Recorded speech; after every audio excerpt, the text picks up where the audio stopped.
Welcome to Spaceverse, your portal to cosmic adventures. Astronomers have discovered that Ariel, one of Uranus's major moons, holds some of the richest carbon dioxide deposits ever found in the solar system, and this unusual discovery hints at something remarkable beneath its icy shell. Data from the James Webb Space Telescope suggests Ariel could be concealing a hidden liquid water ocean.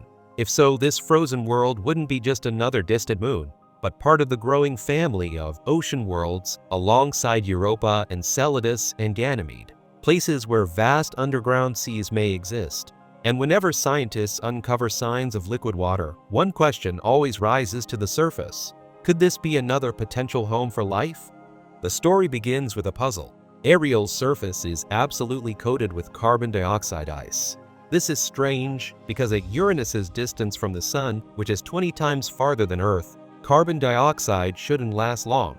It doesn't like the cold vacuum of space. Instead, it quickly sublimates, turning directly from ice into gas, and then is lost into space forever. The fact that Ariel has so much of it on its surface means something must be replenishing it, some ongoing process that continues to supply fresh carbon dioxide. For years, scientists thought they had the answer, a process called radiolysis. In simple terms, Ariel sits inside Uranus's powerful magnetosphere, where charged particles zip around like cosmic bullets. When those particles slam into Ariel's icy surface, they break apart molecules. Over time, the fragments recombine, and one of the byproducts is carbon dioxide. So the idea was straightforward. Uranus's magnetosphere keeps painting Ariel's surface with new carbon dioxide. But now, JWST data tells us that this explanation may not be the whole story. In fact, the telescope suggests something much more exciting, that the carbon dioxide could be bubbling up from Ariel's own hidden ocean beneath its icy shell. The JWST revealed Ariel's secrets using spectroscopy, the science of light. Every chemical element and molecule absorbs and emits light at unique wavelengths, creating a kind of fingerprint. By gathering Ariel's spectra and comparing it to lab simulations on Earth, researchers discovered that Ariel's surface contains some of the most carbon dioxide-rich deposits anywhere in the solar system. Not only that, but JWST detected carbon monoxide for the first time on Ariel. This was a huge surprise because carbon monoxide is unstable at Ariel's average surface temperature. For it to stick around, the moon's surface would need to be at least 30 kelvins colder, around -405 degrees Fahrenheit. But Ariel is much warmer than that, meaning carbon monoxide shouldn't even be there. Something must be actively replenishing it. Richard Cartwright, the study's leader at Johns Hopkins Applied Physics Laboratory, put it bluntly. It just shouldn't be there. The carbon monoxide would have to be actively replenished, no question. So where is it coming from?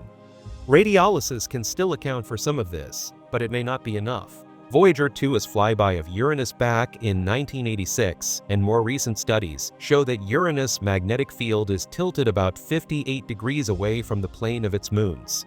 That means Ariel doesn't get as much particle bombardment as scientists once assumed. So maybe radiolysis isn't the main culprit.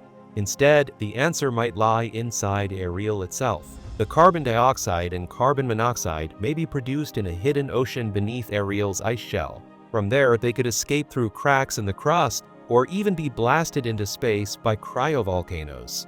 Yes, cryovolcanoes. Unlike the fiery volcanoes on Earth, cryovolcanoes erupt with icy slush and water vapor. Scientists have long suspected Ariel might host them because its surface is scarred with cracks and grooves. These features, mostly located on the side of Ariel that faces away from Uranus, could be places where internal material has broken through. That would explain why carbon-rich compounds are more abundant on that trailing hemisphere. Imagine geysers of icy material erupting from Ariel's interior, blasting carbon compounds high enough that they interact with Uranus's magnetic field before falling back down. It paints Ariel not as a cold, dead rock, but as a dynamic world still shaping its own surface. JWST added even more evidence for a hidden ocean by detecting possible carbonate minerals. These salts form when liquid water interacts with rock deep underground. If those minerals really are present on Ariel's surface, it means they must have been created in the interior and then transported outward. As Cartwright explained, that is a pretty big result because it means it had to form in the interior. That's something we absolutely need to confirm. But here's the problem. We haven't had a spacecraft anywhere near Uranus since Voyager 2's flyby nearly 40 years ago. And even then, Uranus wasn't Voyager's main target. It was just a stop along the way. As a result, we know surprisingly little about the planet and its moons. That's why the 2023 Planetary Science and Astrobiology Decadal Survey, the roadmap for NASA's next big missions, highlighted Uranus as a top priority. A dedicated mission to the Uranian system could answer so many questions, not just about Ariel and whether it has an ocean, but also about Uranus's strange magnetic field, its tilted axis, and its other moons, many of which may also hide oceans. Cartwright argues that such a mission wouldn't just teach us about Uranus and Neptune, the solar system's ice giants. It could also help us better understand exoplanets, planets orbiting other stars. After all, most of the planets we've discovered so far outside the solar system are ice giant-sized worlds, more like Uranus and Neptune than Earth or Jupiter. By studying our local ice giants up close, we gain a window into the wider universe. As Ian Cohen, another scientist on the team, put it, all these new insights underscore how compelling the Uranian system is. Whether it's to unlock the keys to how the solar system formed, better understand the planet's complex magnetosphere, or determine whether these moons are potential ocean worlds, many of us in the planetary science community are really looking forward to a future mission to explore Uranus. So where does that leave Ariel? Right now, the evidence is tantalizing but incomplete.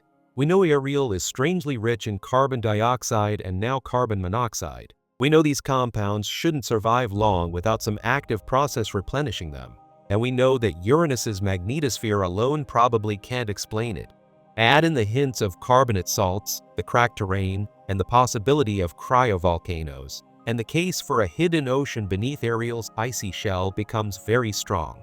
If Ariel truly has an ocean, it joins a growing list of moons across the solar system that might be habitable, at least in principle.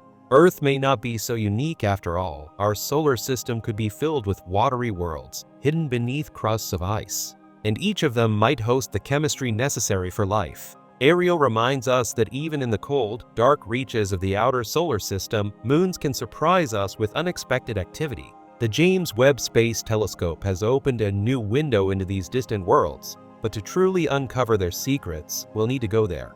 A future Uranus mission could tell us whether Ariel is just another icy moon, or something far more extraordinary, a world with a living ocean quietly bubbling beneath its frozen surface, waiting for us to discover it. And that wraps up our deep dive into Ariel, a moon that just might be hiding an ocean beneath its icy shell. From carbon dioxide that shouldn't exist, to cryovolcanoes that could blast material into space, Ariel proves that the outer solar system is full of surprises. With a future mission to Uranus on the horizon, we may be closer than ever to finding out if Ariel is truly an ocean world. If you enjoyed this journey, don't forget to like, subscribe, and join us here on Spaceverse, where we explore the mysteries of the cosmos one discovery at a time. Until next time, keep looking up, because the universe always has more secrets to share.